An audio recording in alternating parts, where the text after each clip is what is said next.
వైఎస్ఆర్ని అభిమానించే వాళ్ళలాగా మీరు పార్టీ పెడితేనే మీ వెంట నడిచినాము, మీతో సెయిల్ అయినాము. మీ వ్యక్తిగత అజెండాల కోసం ఈరోజు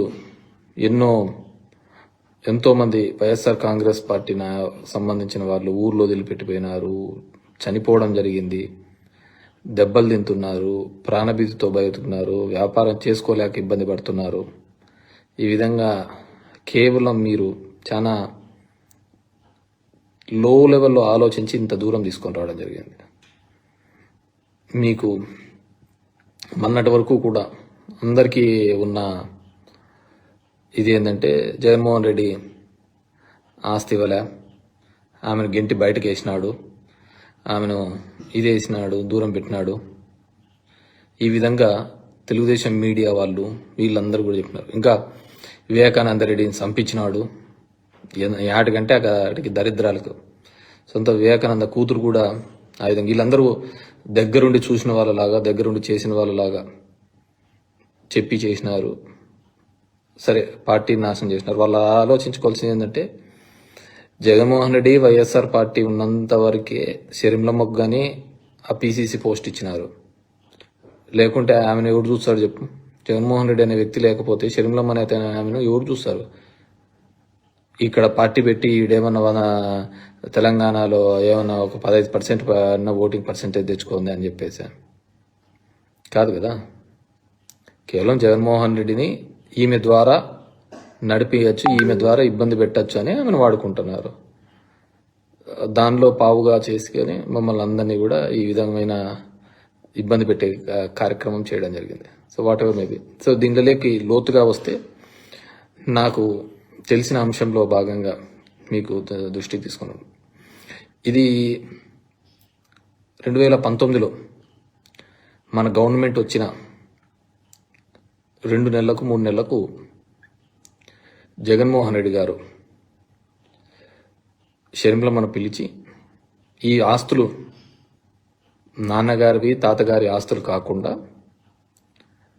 నేను సొంతంగా సంపాదించుకున్న ఆస్తులలో, నేను ఇన్వెస్ట్ చేసి పెట్టుబడి పెట్టి వచ్చిన ఆస్తులలో నీకు ఈ విధంగా షేర్స్ ఇస్తున్నాను అని చెప్పి సాక్షిలో షేర్లు ఇవ్వడం జరిగింది, భారతీలో షేర్లు ఇవ్వడం జరిగింది, చాలా దాంట్లో షేర్స్ ఇస్తూ సరస్వతి దాంట్లో కూడా షేర్లు ఇవ్వడం జరిగింది, చాలా ఎక్కువగా ఇవ్వడం జరిగింది. కేవలం ఎందుకు ఆ విధంగా చేయడం జరుగుతుందంటే ఒక సొంత చెల్లెలుగా నాకు తెలుసు, చాలామందికి కుటుంబంలో ఉన్న వాళ్ళకు కూడా తెలుసు. ఒక కూతురులాగా చూసుకున్నాడు షర్మిలమ్మను. సరే, ఏమైనా విభేదాలు ఉండొచ్చు, అది వేరు, కానీ అంత దగ్గరగా చూసుకున్నారు. ఈరోజు వివేకానంద రెడ్డి గురించి ఆమె ఇంతగా మాట్లాడితే లేని ప్రేమను వెలువస్తుంది. సునీతకు కూడా తెలుసు వివేకానంద రెడ్డిని షర్మిల ఎంత నీచంగా చూసేదో, ఎంత ఇబ్బందిగా మాట్లాడేదో. ఎప్పుడు మా దగ్గరనే బతికేవాడు వివేకానంద రెడ్డి, మా దాక్షణల మీద బతికేవాడు వివేకానంద రెడ్డి అన్న సందర్భాలు ఎన్నో ఉన్నాయి. అది పులివెందుల్లో ఉన్న చాలా మందికి జనాలకు తెలుసు. ఈరోజు ఎక్కలేని ప్రేమ చూపిస్తుంది. సో మొదటికి వస్తే అది 2019 గవర్నమెంట్ వచ్చిన 3 నెలలకు ఆమెకు షర్మిలకి ఈ విధంగా ఆస్తి పంపిణీ చేయడం జరిగింది. సరే, వివిధ కారణాల రీత్యా మళ్ళీ అవన్నీ కూడా ఏదైతే పంచిన ఆస్తులు ఉన్నాయో అవన్నిటినీ కూడా ఒక MOU సబ్జెక్టు కోర్టులో కేసెస్ అన్నీ క్లియర్ అయిన తర్వాతనే ఇవన్నీ చెల్లుబాటు అయ్యే విధంగా రాయించుకోవడం జరిగింది. ఆటి వరకు బాగుంది. సో దాని మీద నా ఆస్తి ఇది అని చెప్పి మళ్ళీ విజయమ్మ జగన్మోహన్ రెడ్డి గారి దగ్గరికి వెళ్ళి ఒక 4 months బ్యాక్ వెళ్ళి ఈ విధంగా షర్మిల ఆ MOU ఆ విధంగా ఉండడంతో ఇబ్బంది పడుతుంది, నా మీద చేపిచ్చేస్తే అవి ఎక్కడికి వెళ్ళవు అనే పద్ధతిలో చెప్పి ఆమె పేరు మీద చేసుకొని అవి మళ్ళీ షేర్స్ పోయినట్టు ట్రాన్స్ఫర్ చేసుకొని ఈమె పేరు మీద ట్రాన్స్ఫర్ చేసుకొని చాలామంది టీవీలలో లేకుంటే నిన్న షర్మిల మాట్లాడుతూ చెప్పిన అంశం ఏంటంటే ఎవడైనా కానీ తల్లి మీద చెల్లి మీద కోర్టు కీడుస్తారా అని చెప్పినారు. ఏమ్మా మీకు తెలియదమ్మా? ఆ విధంగా ఈడీ అటాచ్మెంట్లో ఉన్న కేసుల మీద ఎవరైనా కానీ లావాదేవీలు జరిగితే ఎనీ కేసు సబ్జెక్టుడు ఒక దాంట్లో కోర్టు కేసులలో ఉంటే ఎవరే కానీ ఇంటర్ఫీర్ కాకూడదు. So until disposal. అలాంటిది కోర్టు కేసులలో ఉన్న దానిల మీద నువ్వు చేసి నువ్వు దానిల మీద ఇబ్బంది పెట్టాలనే కార్యక్రమం చేసినట్టే కదా. కొడుకుని ఇబ్బంది పెట్టాలని కదా. అసలు ఏం మీ ఉద్దేశం ఏంటి నాకు అర్థం కావటంలే.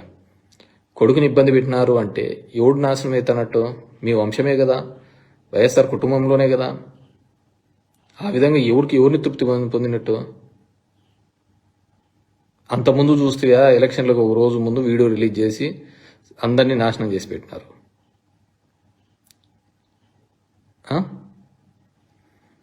ఈరోజు చూస్తే ఈ విధంగా ఆయన జైల్లో.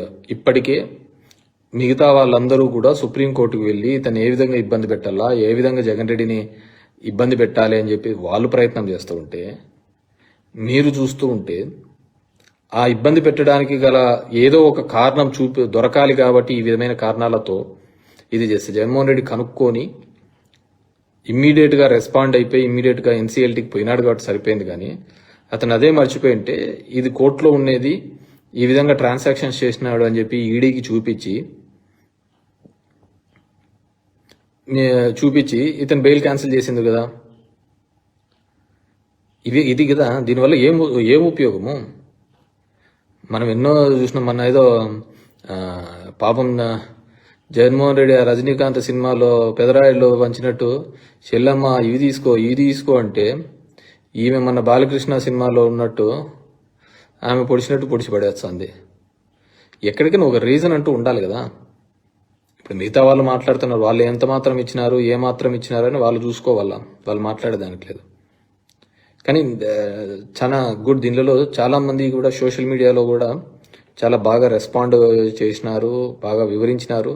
అందరికి కూడా అర్థమైంది. అంటే గతంలో ఏమని బాగా చెప్పేవాళ్ళు, జగన్ రెడ్డి వాళ్ళ చెల్లెలకి ఏమీ లేదంట, అంతా గుంజుకున్నాడంట, వాళ్ళ ఆస్తి అంతా వాళ్ళ నాయన ఆస్తి కూడా ఈకోకుండా చేసినారంట అనేవాళ్ళు. ఇప్పుడు చాలా క్లియర్ కట్గా ఆ లెటర్ ద్వారా క్లియర్ కట్గా అయింది. కొన్ని ఛానల్స్ చూశాను నేను. ప్రశ్న అనే ఒక యూట్యూబ్ ఛానల్ కూడా చాలా నీట్గా ఎక్స్ప్లెయిన్ చేసినాడు. అదేవిధంగా ఇంకోటి ఆనంద అతన్ని చూసా, చాలా బ్యూటిఫుల్గా చెప్పినారు. సాయిది చూశాను, జర్నలిస్ట్ సాయిదిని. అట్లా చాలామంది, జాఫర్ది.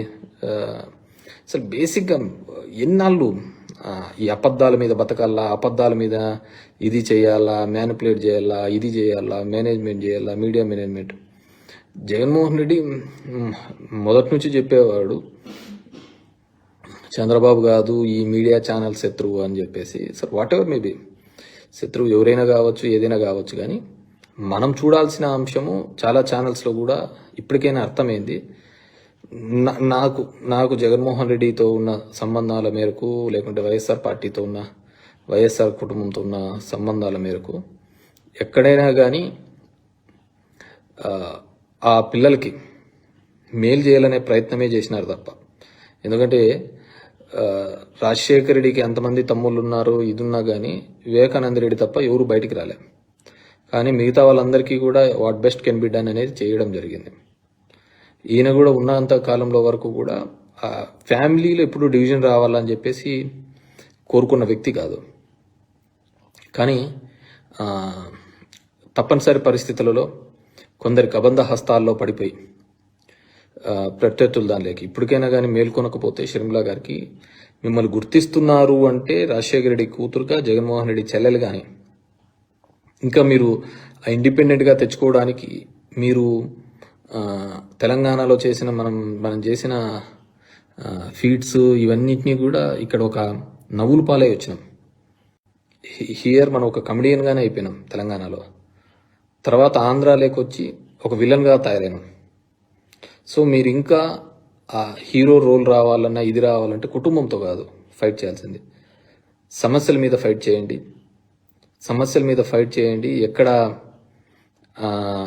సమస్య వస్తే ఆ సమస్య, నీళ్లు బుడదలో విజయవాడకు ఇది మునిగిపోయినా వస్తావు, అక్కడ చంద్రబాబు గారు మీరు మా జగనన్న లాగా చేయొద్దండి అంటావు. పంట నష్టం పోయిన చోట వస్తావు, చంద్రబాబు లాగా మా జగనన్న లాగా చేయొద్దండి. ఎవరిలాగా చేయాలా? చంద్రబాబు అని అంతకుముందు బాగా చేసినాడా? మీరు బాగా చూడండి, ఒక క్రైసిస్ ఒకటి ఏదైనా వచ్చింది, జగన్మోహన్ రెడ్డి గారు రోడ్డు మీద వచ్చి ఆ సమస్య మీద మాట్లాడితే తెలుగుదేశం వాళ్ళు ఎవరు మాట్లాడరు, షర్మిల వచ్చి మాట్లాడుతుంది. సరే, కానీ we have to appreciate Chandrababu Naidu. ఇంతటి కుటుంబంలో చిచ్చు తీసుకొని వచ్చి వాళ్ళని అంత సక్సెస్ఫుల్గా నీట్గా వాడుకునే శక్తి నీకు తప్ప ఎవరికి లేదు. ఎందుకంటే ఆ స్కిల్స్ మనకు ఎవరికి రావు కూడా అనుకోవాలి. ఈ దేశ రాజకీయాల్లో ఆ విధంగామైన స్కిల్స్ ఎవరికి రావు. ఎందుకంటే సొంత తండ్రిని కూడా సొంత కొడుకుల చేత పార్టీ దింపించి వాళ్ళలో ఒక అభద్రతా భావం క్రియేట్ చేసిన వాడు, ఇంకా కొడుకులకు చేసిన వాడు, మామనే వెన్నుపోటు పొడిచినప్పుడు. సో వీళ్ళంతా పెద్ద విషయమే కాదని నా ఫీలింగ్, నేను అనుకునే feeling. So what ever maybe, ఇప్పటికీ నేను చాలా చోట చూస్తూ ఉంటా, ఏ చిన్న పొరపాటు జరిగినా కానీ వైఎస్ఆర్ కాంగ్రెస్ పార్టీ జగన్మోహన్ రెడ్డి తప్పిదం వల్లనే. అన్ని చేసినాడు ఆ జగన్మోహన్ రెడ్డి. మీరు చేసిన ఇది మీకు చేత కాక ఈ 4 నెలల్లో జగన్మోహన్ రెడ్డి నామస్మరణ మీదనే మీ 4 నెలలు జరిపినాయి తప్ప మీరు ఏమీ కానీ చేసిన దాఖలాలు కానీ చెప్పినది చేసిన దాఖలాలు ఎక్కడ కనపడలేదు. కేవలం జగన్మోహన నామస్మరణంతో పోతూ ఉందన్నమాట.